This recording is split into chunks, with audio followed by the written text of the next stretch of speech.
Your financial needs aren't independent of each other, so your financial advisors shouldn't be either. At Mercantile Bank, our experienced United Wealth professionals are united to serve you and your complete financial planning and wealth management needs. Are you just starting your investment journey or need to roll over a retirement plan? Do you need to plan for a loved one with special needs or for your own life after work? Maybe your business needs a succession plan or you want to enhance your employee benefit programs. Whatever steps you need to take, our United Wealth experts are ready to take them with you. Together, we are united. Hi, everybody. Welcome to Minutes with the Mayor, of course, with Mayor Linda Moore, and I'm Ashley Conrad. Thank you, Mercantile, for bringing us Minutes with the Mayor. We are really excited to sit down and chat about mostly what you guys talked about last night at the City Council meeting, right? Nuisance abatement. Nuisance abatement. Really sexy topic, right? Yeah. But would you guys talk about it? I listened to the whole meeting.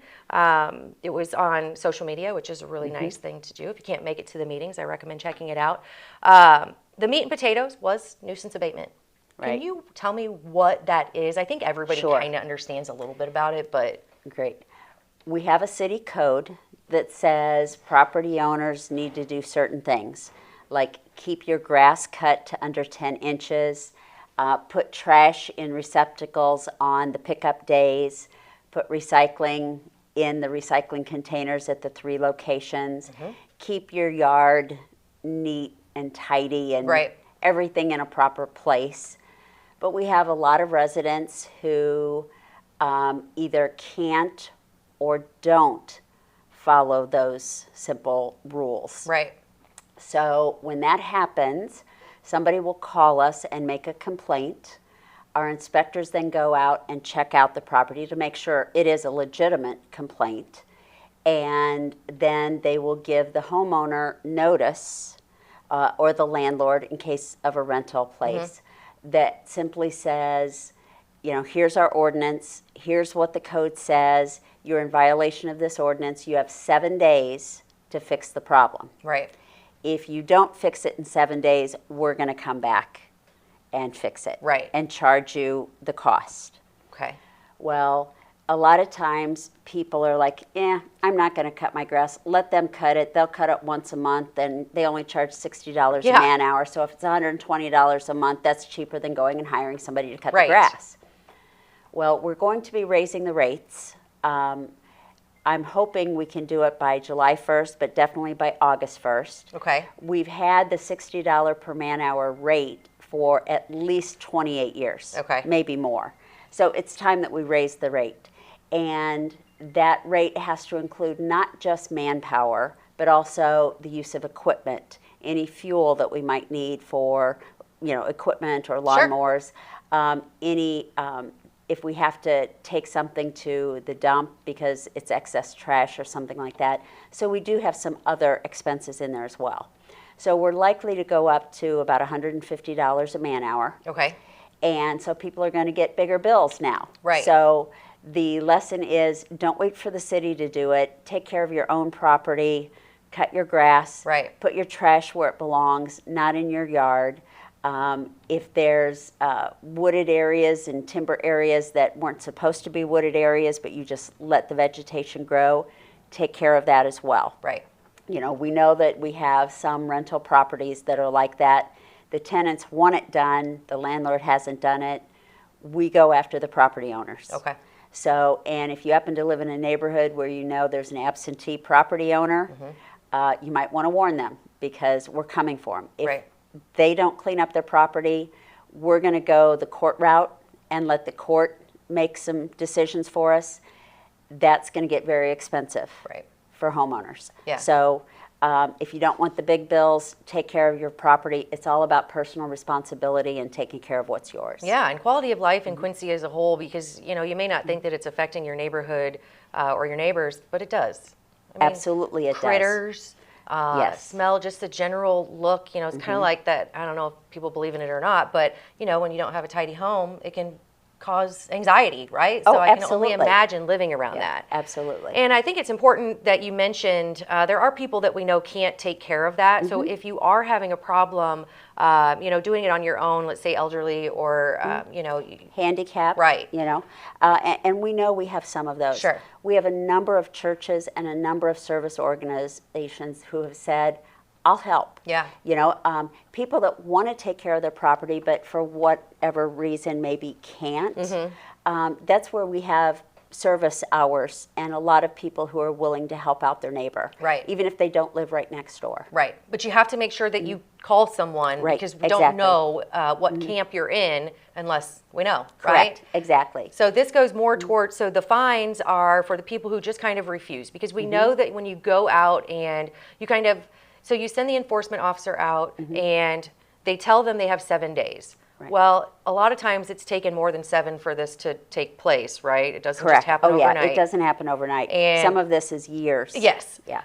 And then, of course, we know that it's going to take a little bit longer, but if they come back by and see that there's progress, maybe they'll have a conversation. Sure. And Absolutely. Yeah. And we're always willing to have those conversations. Okay. Because we know there are some properties that could take a property owner more than 7 days to clean up. 100%. Yeah. Yeah.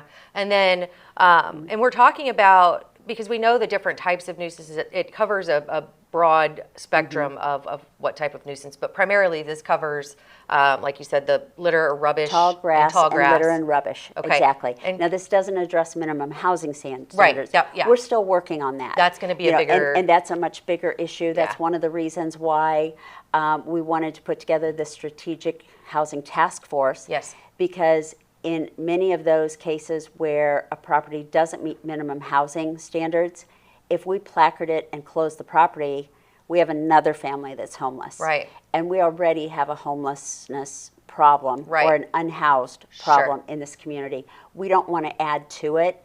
We need to get more housing stock so that there can be more availability and we have a place to move people when we need to close a place down. Right. Yeah, that's a good point. And then as far as the issues that we're seeing, they affect primarily a couple different wards. We know that it's all over Quincy, but primarily it's affecting which wards? 70% is in wards 2 and 7. Okay. We also have some in 1, a little bit in 6. 3, 4, and 5 aren't as bad, but there are some properties in Sure. every ward Right. that need addressing. And then there are, a number that are kind of repeat offenders, we'll say, right? Which I thought was interesting. Frequent flyers. Yes, Yeah. right. Which Yeah. you don't want that. You don't want that title. But those are kind of the properties that are going to be addressed first, right? Correct. And we want to make sure that, just clean it up if you can. Yeah, exactly. Yeah. In the long run, they're going to save money if they clean it up themselves. Right. But we found there's one yard that has a tank. I heard you say that's that. in it. There's another yard that Like an has actual a semi. tank. Yes, exactly. All kinds of abandoned vehicles. They make it a little bit more difficult because they're untagged. Yeah. So we can't notify the owner. If we were to just tow them somewhere, we're not sure what we can legally do with them. Right. So we're exploring that as well. Okay. Because we need to clean that up. Right. If a vehicle has sat somewhere and grass has grown up over it or trees have grown up into it, that's a big problem. Yeah. And we need to get it cleaned up. Yeah, The construction first option equipment. is we want the residents, the homeowners, to solve the problem Right. and fix it. Sure. If they don't, then we will. Yeah. And then it's going to be expensive because, Exactly. as you mentioned, it's going to be more than double what it's been for the past 28 years. So I can see people being like, come mow it. I don't care. Not to right? mention the court fees, Yes. the fines, and depending on what judge pulls the case, fines can be a daily fine. So Right. it can add up really fast. Really quickly. Yeah. Well, I'm glad that it is being addressed. I know that that agency, that committee, the group that takes care of this, they have their hands full. And now, once one person starts calling in complaints, then it kind of snowballs and then it's kind of the thing to do. And yeah, I mean, if you're not happy with something that's going on in your neighborhood, definitely call. But so as far as sending law enforcement out, is that going to be part of the process after maybe like the initial call? Potentially, Okay. it could be. Okay. If we have to serve a notice, then that's where law enforcement comes in. Okay. Yeah, makes sense. Yeah. Well, yeah, so clean it up. Clean up your act, right? That's right. Yeah. Exactly. Be a good neighbor. Right, absolutely. Be a good Quincean.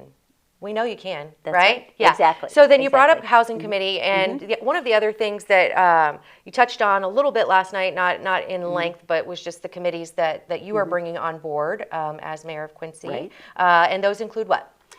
First of all, the Sports Commission, Okay. which we have about 50 total members, 30 Wow. voting members, and then some ad hoc organizations are represented, some sport experts are represented. It's a rather large committee. We actually had almost 100 people volunteer Oh, I bet. to be on this, so we had to pick and choose. The meetings will be open meetings, so anyone can come and voice their opinion and participate.